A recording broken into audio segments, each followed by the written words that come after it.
Genèse 35, verset 18. On va lire à partir du verset 16.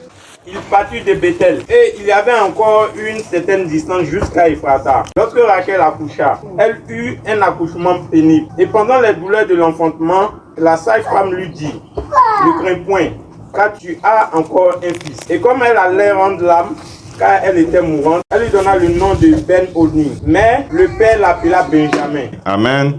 Benjamin, que signifie Benjamin? Je crois que plusieurs fois on a parlé de ça. Que signifie Benjamin? Benjamin, le cadet, le dernier. Alors, c'est ce qu'on a eu l'habitude d'interpréter. Comme Benjamin le dernier, on pense que Benjamin signifie le dernier.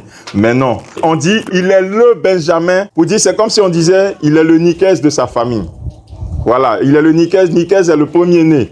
Donc, Nikès ne signifie pas premier-né. Mais on prend mon prénom pour dire à quelqu'un qu'il est le premier de sa famille. Donc, on dit, il est le Nikès de sa famille. Ou bien, il est le Alassane Ouattara de sa maison. C'est-à-dire, c'est le chef. Donc, Benjamin ne signifie pas dernier. Que signifie Benjamin? Benjamin. Benjamin, le fils de ma droite. Retenez ça. Ben-Oni, ça veut dire le fils de mon malheur. Et comme la mère était en train de mourir, elle a appelé son fils Ben-Oni. Et son père dit, non, non, non, non, tu ne seras pas Ben-Oni, tu seras Benjamin, tu seras le fils de ma droite. Amen. Que signifie la droite?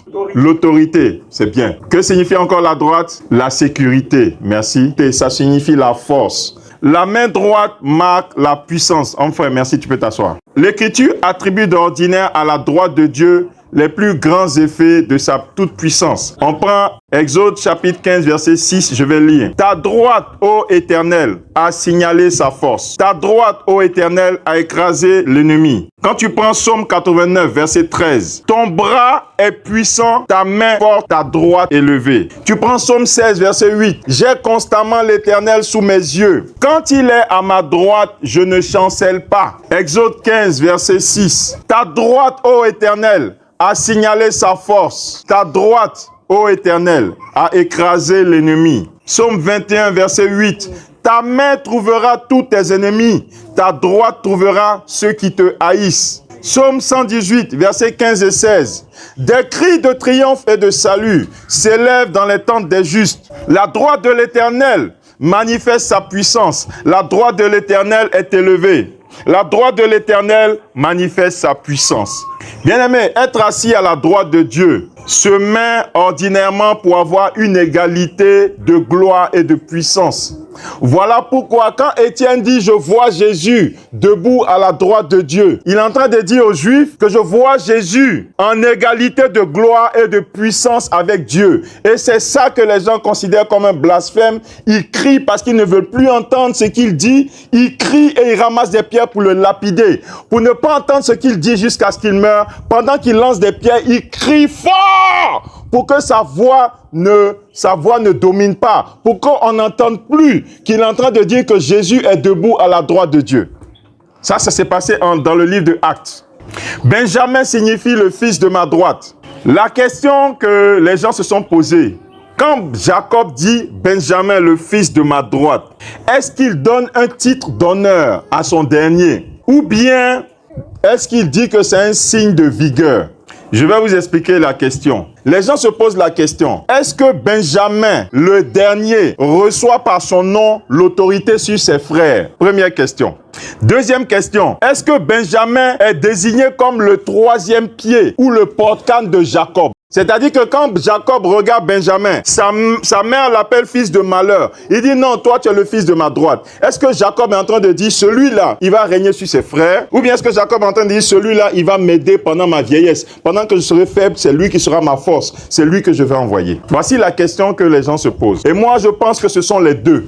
C'est-à-dire, à la fois, Jacob lui donne l'autorité et en même temps, Jacob dit que toi, tu seras ma force, tu vas m'aider. Il faut comprendre que dans la Bible, chaque passage a au moins deux dimensions. Quand tu lis un passage de la Bible, et ça, je vous dis ça pour vous aider quand vous lisez, il y a la dimension historique. C'est comme si tu lis un livre d'histoire. La Bible te décrit des faits qui se sont passés. La Bible te décrit des comportements, des attitudes, des pensées. Elle te décrit les pensées des gens. Normalement, on peut pas voir la pensée d'un homme. Mais quand la Bible te parle de l'histoire, elle te décrit la pensée de quelqu'un souvent. C'est une dimension qui est faite pour nous aider à sonder nous-mêmes nos propres cœurs. Quand tu regardes les personnages les personnages historiques, comment ils se sont comportés, comment ils ont pensé, Dieu ne fait pas ça juste pour te faire un cours d'histoire.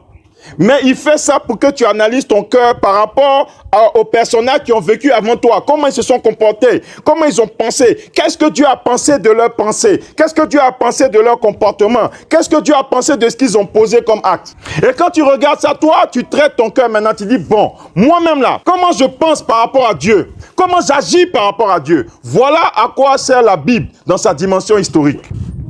Maintenant, la Bible a une dimension prophétique. Quand tu regardes un passage, souvent ce passage te permet de te projeter dans le temps, pour ne pas dire dans la boucle des temps, et de trouver la grâce de déclarer les choses à venir.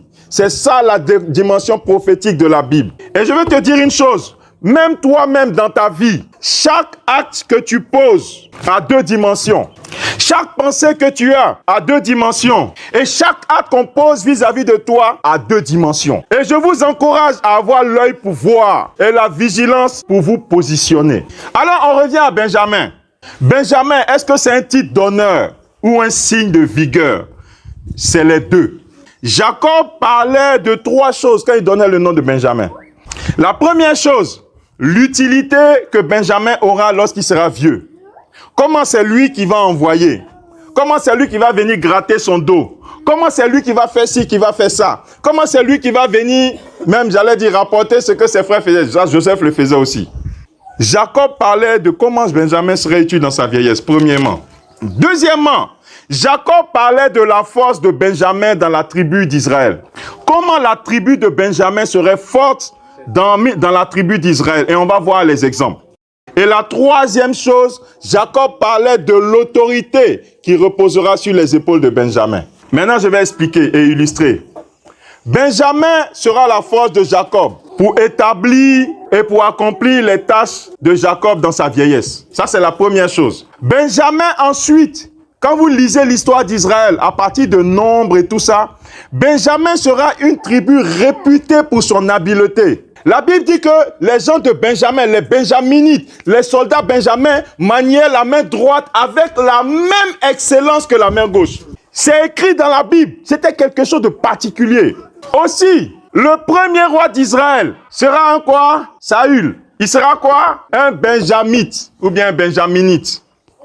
Shaoul ou Saul, l'apôtre des nations, était un Benjamite. De même, Esther et Mardoché, c'était des Benjamites. L'élite de l'armée de David sera composée de Benjamites à cause de leur adresse. Donc, vous comprenez quand Jacob dit le fils de ma droite, comment il entend de prophétiser. Et surtout, honneur des honneurs, le temple de Jérusalem, écoutez-moi bien, le temple de Jérusalem est sur territoire benjamite ou benjaminite. Parce que Jérusalem, tout comme Mitzpah, Anatoth, Rama, Jéricho, Bethel, sont des villes en territoire benjaminite. Donc le temple de Dieu était en Benjamin.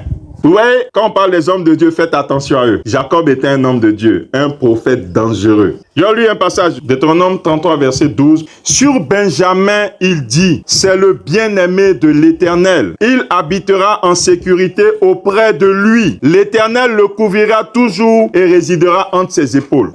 Amen. Voici une prophétie qui est dite sur Benjamin. L'Éternel reposera entre ses épaules. Et c'est ce qui s'est passé parce que c'est à Jérusalem qu'on a mis le temple d'Israël. Alors, pourquoi on parle de Benjamin aujourd'hui? Est-ce que c'est pour des raisons historiques ou bien c'est pour des raisons prophétiques?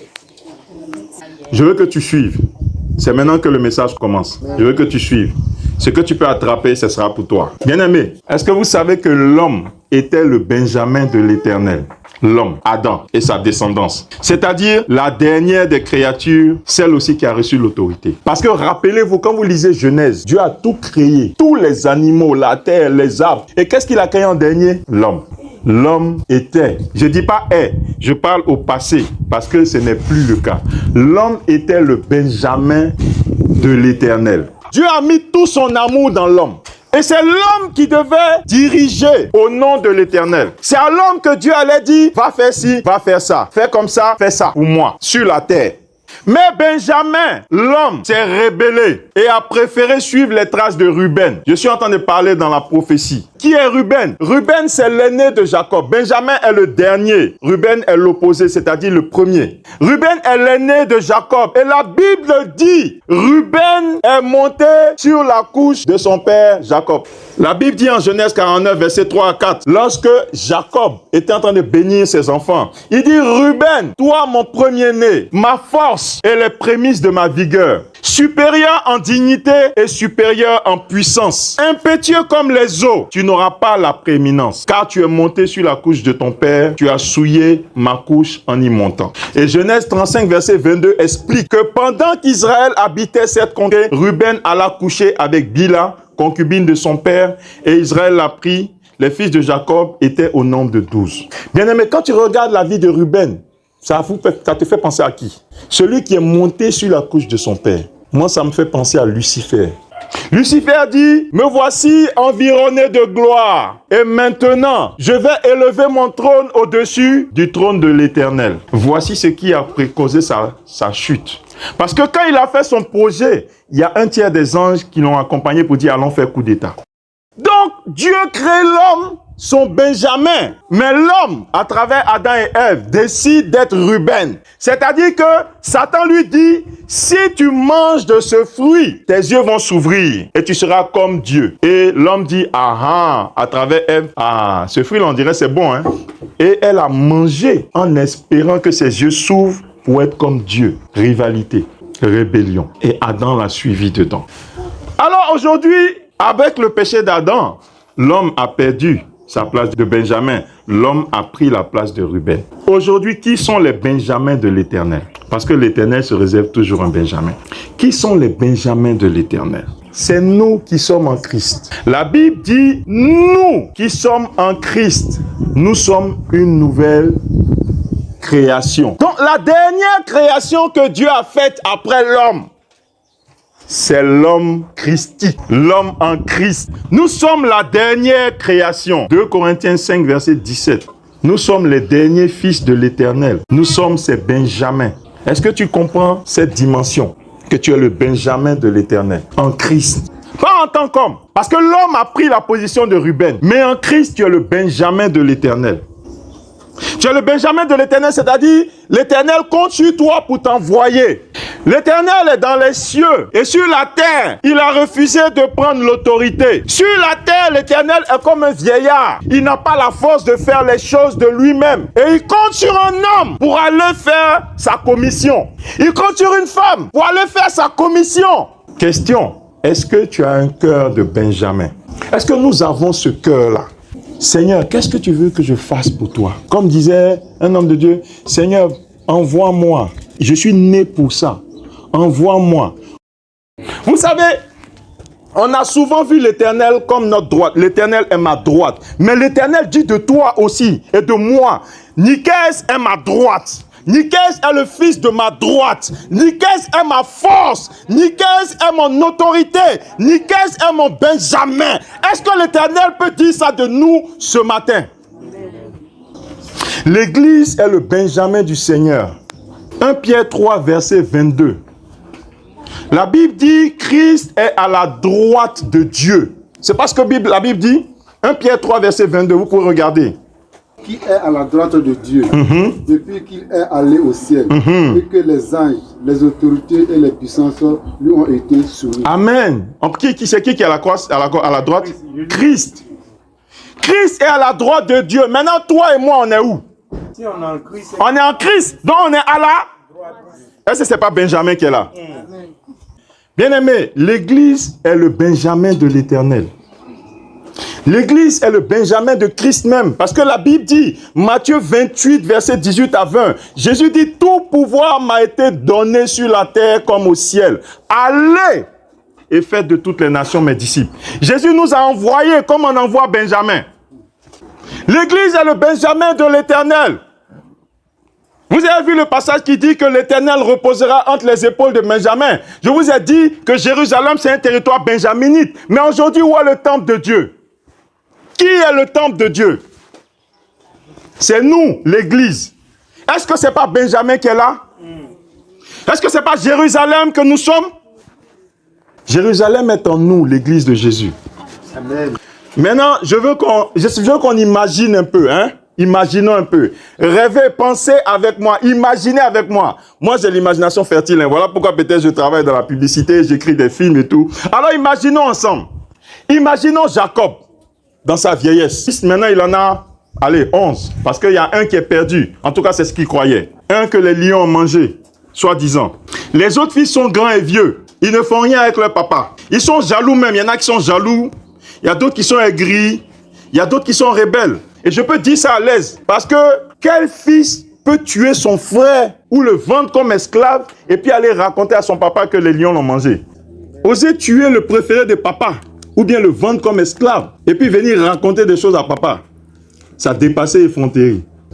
Donc, imaginez ces grands gars, père de famille pour certains, mais aigris. Et puis Benjamin est là, le plus petit, le deuxième enfant de sa préférée Rachel, le dernier. Il avait 2 enfants préférés. Il y avait Joseph et puis il y avait Benjamin. Joseph a été vendu et lui pense qu'il est mort. Il reste Benjamin. Dites-moi, sur qui Jacob compte, sur qui Jacob peut compter. Depuis qui Jacob peut s'occuper de Benjamin. Et qui peut s'occuper de Jacob? C'est Benjamin qui peut s'occuper de lui.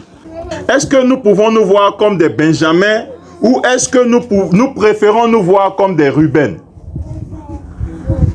C'est ce qu'on a chanté dimanche passé. J'ai besoin de toi, Seigneur. Parfois, tu ne sais pas que tu as besoin de l'Éternel. Mais quand tu peux le savoir et le confesser, ça fait plaisir à Dieu. Est-ce que tu peux montrer ou sentir que tu as besoin de Dieu? Ou bien tu te débrouilles assez bien. Tu as un travail, tu as de quoi payer ton loyer. La nourriture à la maison, ça va, même si parfois c'est serré, mais tu gères quand même. Donc, Seigneur, pardon. Tes petites courses, tes petits trucs, tu vas m'envoyer ici, fais ça. Faut aller chanter. Faut aller évangéliser. Seigneur, pardon, faut te calmer. J'ai mon programme. Rappelons-nous, l'Éternel cherche des brebis, pas des cabris. Oui, le cabri, il est débrouillard. Il se débrouille très bien, j'ai dit la dernière fois ici. Cabri, tu peux le trouver au-dessus du cocotier qui est là. Parce qu'il va aller manger un fruit. Il n'a pas besoin de ton aide. Mais cabri est têtu. Mouton, il ne se débrouille pas comme cabri. Il dépend du berger. L'Éternel cherche des brebis, pas des cabris. L'Éternel cherche des natures dociles dont il va s'occuper. Soyons des fils de la droite de l'Éternel. Soyons des Benjamins de l'Éternel. Amen. C'est sur ça que nous allons nous lever pour prier. La Bible, je disais, a 2 dimensions. Il y a une dimension temporelle et une dimension prophétique. Dans la dimension temporelle, tu vas regarder ton cœur et tu vas te poser la question. Seigneur, est-ce que j'ai le cœur de Benjamin? Si tu n'as pas le cœur de Benjamin, tu vas faire ta repentance. Si tu n'as pas le cœur pour te faire envoyer, si tu n'as pas le cœur pour recevoir les commissions de l'Éternel, si tu n'as pas le cœur pour compter sur lui comme un enfant, si dans ton esprit, tu te sens indépendant spirituellement, dans le monde, c'est important d'être indépendant. Mais en Christ, on ne recherche pas l'indépendance spirituelle. Amen. Est-ce que quelqu'un m'entend? En Christ, l'indépendance n'est pas une bonne chose. Dans le monde, c'est bien. Mais en Christ, ce n'est pas bon. Nous devons dépendre du Seigneur. Nous devons continuer à dépendre du Seigneur. Nous devons être devant lui comme des enfants, même si nous sommes des fils. Amen. Donc, sonde ton cœur. Est-ce que tu as un cœur de Benjamin? Si ce n'est pas le cas, répands-toi et demande pardon au Seigneur. Seigneur, je veux te demander pardon. Parce que quand je sonde mon cœur, je sais que je n'ai pas le cœur de Benjamin. Seigneur, j'ai toujours des arguments. J'ai toujours des arguments. Je suis toujours en train de raisonner lorsque tu me donnes un ordre.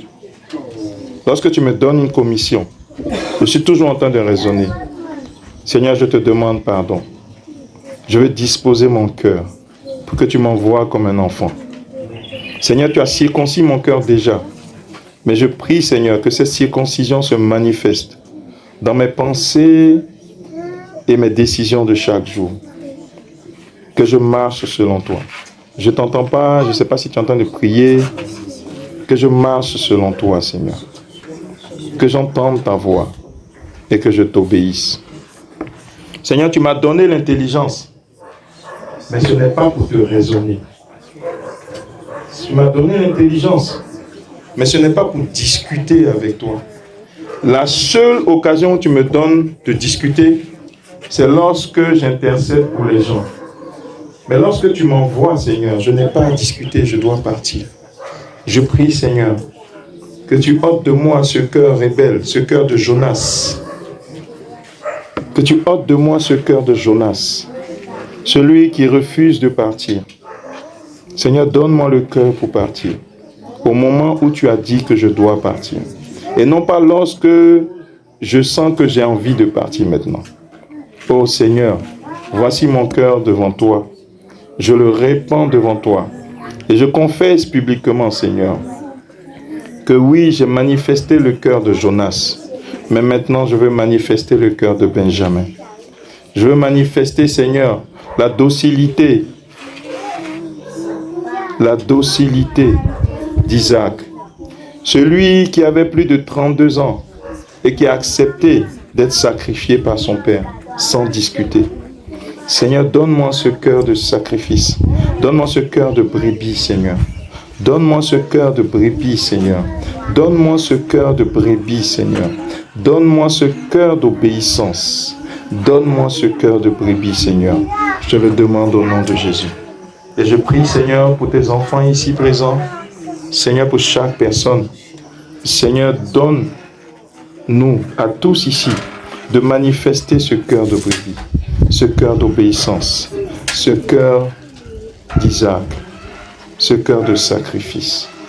Nous te remercions, Seigneur, toi qui nous parles. Nous te remercions, toi qui nous instruis. Nous te remercions et te rendons grâce. Je sais que tu entends les prières de tes enfants. Et je sais, Seigneur, que tu nous exauces au nom de Jésus-Christ. Amen. Amen. Maintenant, nous allons prier pour manifester justement ce cœur de Benjamin, pour obéir. Benjamin ne cherche pas le résultat.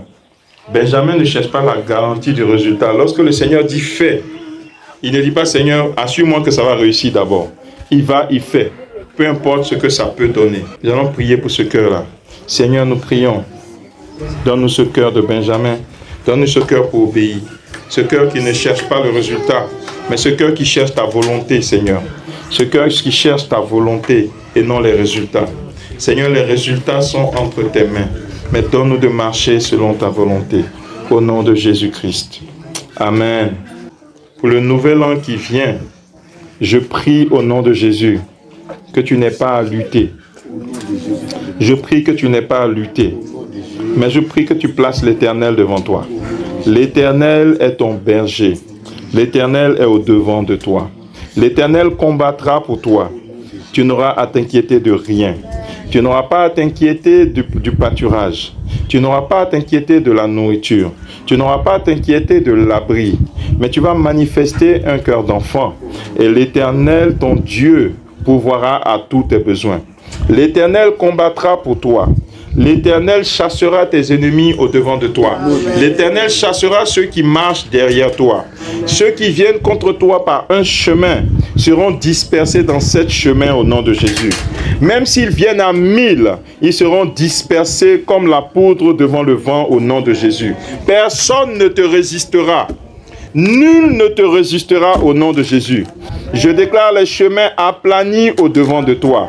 Je déclare au nom de Jésus que la maladie te sera soumise. La maladie ne te guidera pas. La maladie ne te maîtrisera pas. Mais au nom de Jésus, la maladie sera à tes pieds. Tu es béni au nom de Jésus. Je n'ai pas entendu des amen. Amen.